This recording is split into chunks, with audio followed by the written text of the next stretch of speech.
Hello, students. How are you doing? So, welcome to the second class of my LinkedIn series. So, this is how a LinkedIn profile looks like.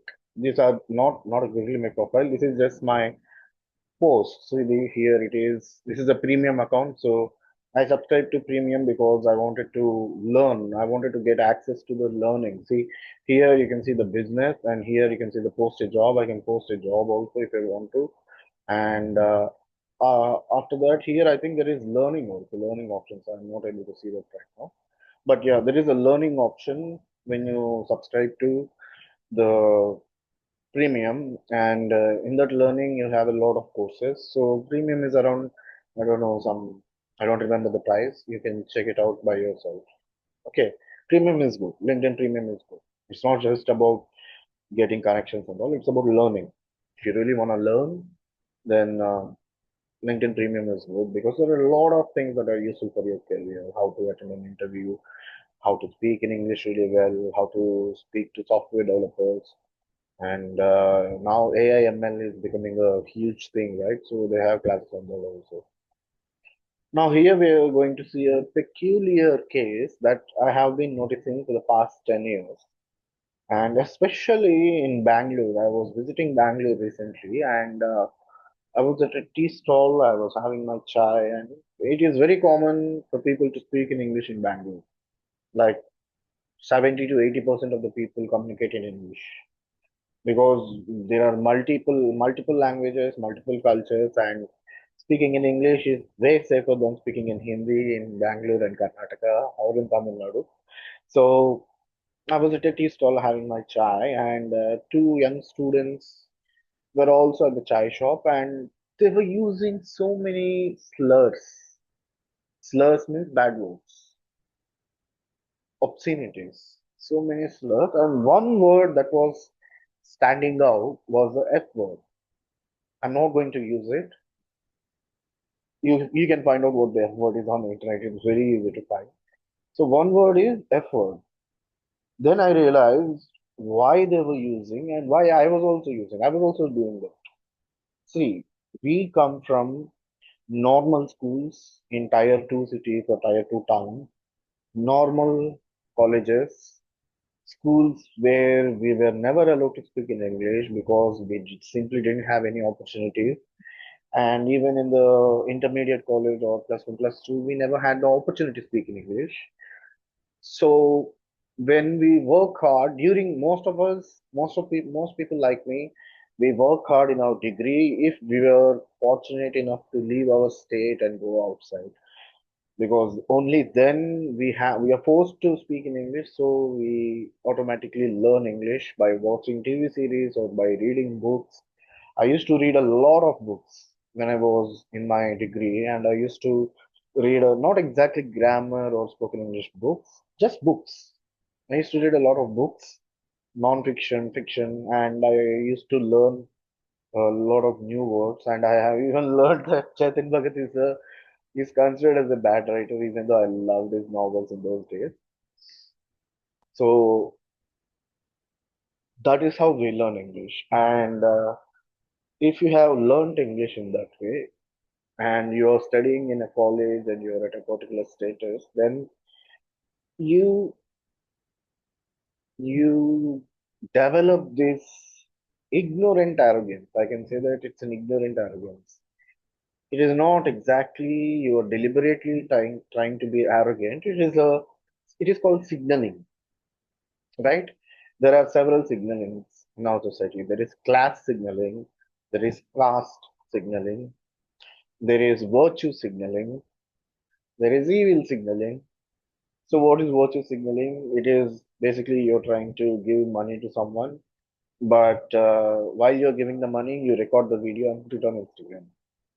That is virtue signaling, showing that, okay, this person is a very good person. And there is caste signaling, which I'm not going to talk about right now, and there is class signaling. How do you signal class?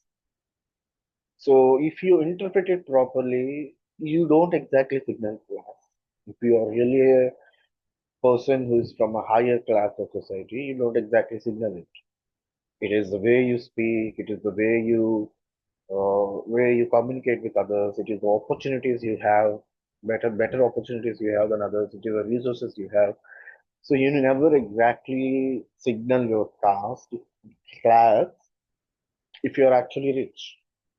Only very few people. It is a very it is perceived negatively about rich people, but they don't really care.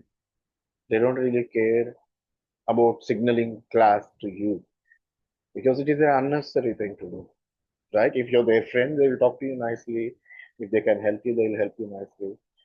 And because they have their own opportunities, they have their own circle, they have their own social and cultural privilege, so they don't care. Only a few people who are new money, that means they got rich recently, or who are not actually rich but are in a higher social class than you. That means you're a middle class, earning around 8 lakhs, 7 lakhs per annum, your entire family, and there is a higher middle class who is earning middle class person who is earning around 20 lakhs per annum for entire family of four. Now he or she might try to signal class. Then I noticed that language also has a serious power over class signaling. And the use of the F word was a class signaling on Indian campuses, right? So there were two kinds of people who were very conservative, who were very reserved, who did not talk to girls, who did not talk to boys, and they were wearing typical clothes, not too much fashion. They were locals, some of them were locals, some of them were non-locals, but they kept speaking in either their mother tongue or very structured, grammatically correct English without without a natural flow. Their English was very robotic. And there was another group which was more party going, enjoying life, trying to show that see I know a lot of things, I'm exposed, I'm cultured, I'm high culture. And they, including me, we used to use the F word again and again in public, again and again. Why the F is this person not doing it? Where is my effing chai? Where is my effing dosa? Don't, you are effing kidding, right? We used to do this a lot. And we thought that it was normal because the American movies and TV shows showed that it was normal. But what actually was happening was uh, they were taking artistic expressional freedom, artistic freedom when they were doing all these things, and they that projected to us as their culture, as their norm. And as I said, I used to go to ashrams, and when I went to one of the ashrams, there was this nice lady there, a lady from America, about my mother's age, and we were all casually, happily having a conversation, and she wanted to connect with me, and she said, Cash or Kashyap, Cash is my Western name, so Cash, tell me why are you doing meditation at such an young age? And instead of saying I wanted to gain some peace or I wanted to get my thoughts together, I said I wanted to get my shit together. And she was like, oh, language. And I didn't understand at first. I didn't understand why she was so surprised. And then I said, but this is the language I see in movies and series, and this is the language we speak with each other in India. What is so wrong about it? And then she explains, see, this is not the norm. Using expletives is not the norm even for the native speaker. It is only done in movies, rap songs, and TV series because of the artistic freedom. And we cannot take it literally.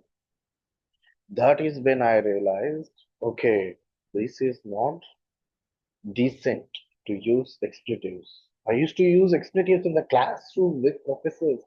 That was very crazy. See, now I feel very crazy instead of effing crazy, right? So I have practiced, and unlearned this tendency to use the F word, and I have successfully unlearned it. And even now, it comes again and again when I'm really pissed, when I'm really angry. Angry. Pissed means angry. right?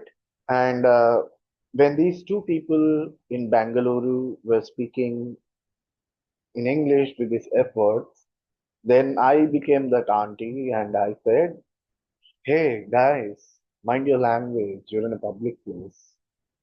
They looked at me like this and they were like, "Who is this guy giving us free advice?" They said, "Oh, okay, sorry, sorry." And then they carried on their conversation without using the expletives. So that is how F word used to signal class on the campus, but it shouldn't. It shouldn't. Okay. So that is it for today. I will see you guys with our next LinkedIn post. See, this is the LinkedIn post you can see. And yeah, there is one more question in this. Do you know what code switch means? Code switch. So I wanted to find out what a code switch means and tell me in the comments. All right, my dear friends. Okay, then I will see you in the next